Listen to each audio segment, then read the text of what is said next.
Now we will recognize members for further amendments. I have an amendment at the desk, Well, just, and I'd like to ask unanimous consent to. If the gentleman would withhold, we are trying to clear a number of amendments together. I know I was going to ask unanimous consent to do it in block between Baldwin number 1, Gordon 002, and Green 002. Mr. Chairman, I reserve. Point of order. Well, the gentleman's requesting this, and let's just be sure we have clearance. Unanimous consent. Yeah.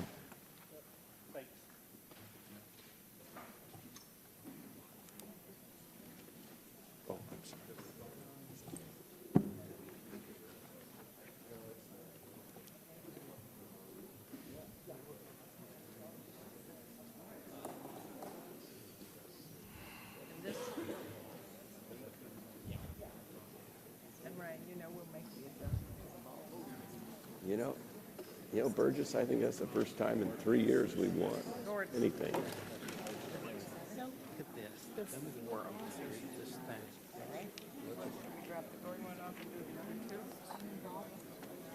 You should tell the people in your office then. If the gentleman from Texas would modify his unanimous consent to do the Green and the Baldwin amendment.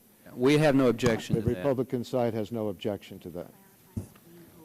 Okay, so Green 002 and Baldwin 01 and Green 02. that. We'll accept those in block. Okay. Okay. Without objection, Modify those two my- amendments will be considered in block. Without objection, both amendments will be considered as read. And the gentleman from Texas is recognized for 5 minutes to explain his amendment. Thank you, Mr. Chairman, and I'll be as brief as I can. And I know Ms. Baldwin will want to discuss her amendment. I have an amendment that I've worked on for behavioral health training grants, not only myself, but Mr. Murphy of Pennsylvania. If the gentleman will yield, we'll accept both amendments. Pardon? Voice vote. We'll accept them. Okay. We want to end up on a positive note. I accept that and withdraw my. We'll accept Ms. Baldwin's amendment and your amendment to show that we're good guys. And let's go vote and come back Monday and start over. Mr. Greenwood, I'm going to make sure the good guys in the record, though, before I do. No. We're trying to be helpful here. Now, I can slow this thing down. hey, just quick, if Mr. Greenwood yield there, on the Baldwin amendment, we're still working on some clarification language. I think we all agree in principle on what we're doing with the Baldwin amendment. We just want some clarification language on possible euthanasia language in here on this amendment. I'd yield to Ms. Baldwin if she wanted to just clarify that. I'm willing to go voice vote, but just as long as we have this understanding. Absolutely. Mr. Stupak and I have had a significant discussion about an amendment to the Baldwin amendment. I think we're in agreement, and as we move forward, we can incorporate that. But I know we're trying to get this through quickly on a voice vote. So, This is unanimous consent. I would ask unanimous consent to insert on page 3, line 5, the language, any grant awarded under this act shall not go to any government or non-government organization that promotes suicide, assisted suicide, or the active hastening of death. Nothing in the previous clause shall be construed to prohibit palliative or hospice care. Without objection, that will be the order. Reserving the right to object. The gentleman is recognized on his reservation. Well, I'm just curious. I just barely heard what she wanted unanimous consent for, and it related to suicide, right? There was some. It's a right to life. It's actually acceptable to the right to life community, what she just said. I understand. I just like clarification on it. I actually come from a state that twice has voted to allow assisted suicide, and I'm not an advocate of that, but I'm trying to figure out the implications of what you're asking for in the legislation on my state of Oregon. So he's recognized if he'll yield to it. Will the gentleman yield? Absolutely, of course. And I apologize for my brevity. I was trying to get us out quickly, but I'm happy to explain. Mr. Stupak raised with me, I've worked on this amendment with Mr. Burgess, a concern that the public information program and outreach that's going to go on in the amendment, that the grants to do this not be made available to those organizations that are sort of promoting assisted suicide Understood. but rather are conducted by governmental or non-governmental organizations that are there to provide Got it. information about all the options available. What happens, I never actually explained the original amendment. What happens, is that in way too many cases in America, people experience end-of-life medical care that is misaligned or absolutely contrary to their wishes. And this is an amendment that is is there to help people understand what their options and express Sure. those in advance directives and other vehicles.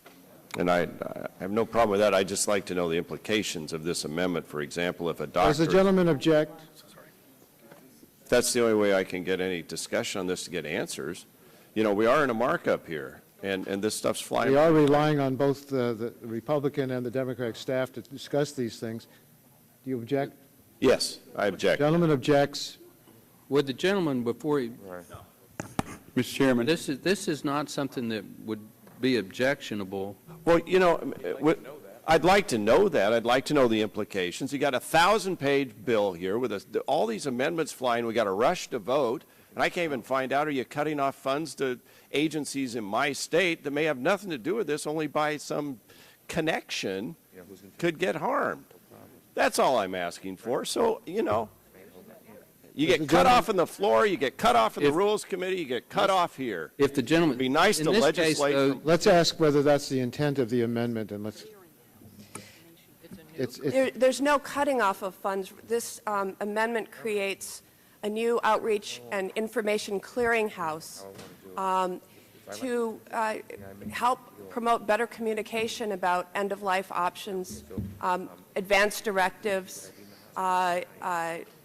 other legal tools, and where people can express their wishes for end-of-life care. And I'd be happy to yield to Dr. Burgess, with whom I worked very hard on this amendment. I thank the gentlelady for the recognition. This is a concept was to allow for end-of-life planning before you got to that point in the care of a patient, and really this was only to deal with the ability to establish grants between the recipient of the care and the secretary, and it would not involve the states. would the gentleman yield to Yes. the ranking? Isn't it true, though, that the language that Mr. Stupak and Mrs. Baldwin agreed with would be considered to be pro-life language? In other words, it would, if you are a pro-life member, the unanimous consent request improves the bill in that respect. Is that not a true statement? Well, of course, I am a pro-life member, and your statement is correct. Okay, so I would ask my friend from Oregon to not object to this. This actually improves the bill. And if there's something... Well, if the gentleman's yielding... If you allow it, you have the time. Doesn't this promote what the people in Oregon voted for, to provide information about end-of-life alternatives? It doesn't conflict, as I understand it, with your This is all I've been asking. policy.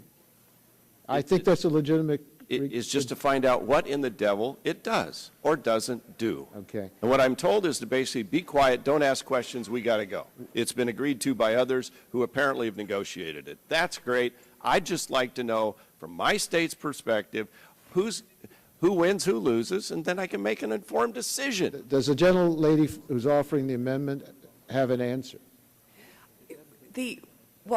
And I take you all at your word. I'm just trying to get answers. The entire intent of the amendment is to have better communication Sure. on end-of-life issues. And I'm an advocate for that. We're all going to die, but we hate talking about it. And in fact, the medical profession has not been great about communicating options, especially when these issues are not imminent. We want to, through a clearinghouse of information, let people start thinking about what type of medical interventions one would want, and express those where possible in things like advanced directives and other legal tools that are available. And I'm all that's for what those. this amendment achieves. Gentleman withdraws objection to the unanimous consent request.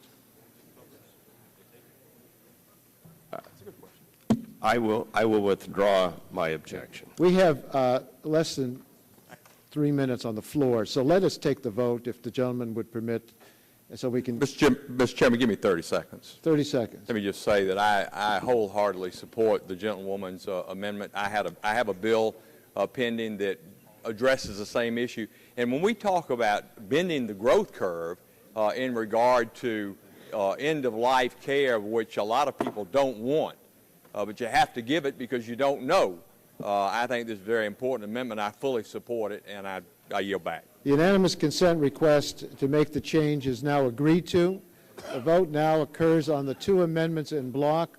All those in favor of the Green and Baldwin amendments say aye. Aye. Opposed, no. The ayes have it, and the amendments are agreed to. We will recess, and I don't think we'll be able to return, given the fact there are 18 votes on the House floor, and given the time that we had agreed to end today. So we will recess until Monday at 4 p.m.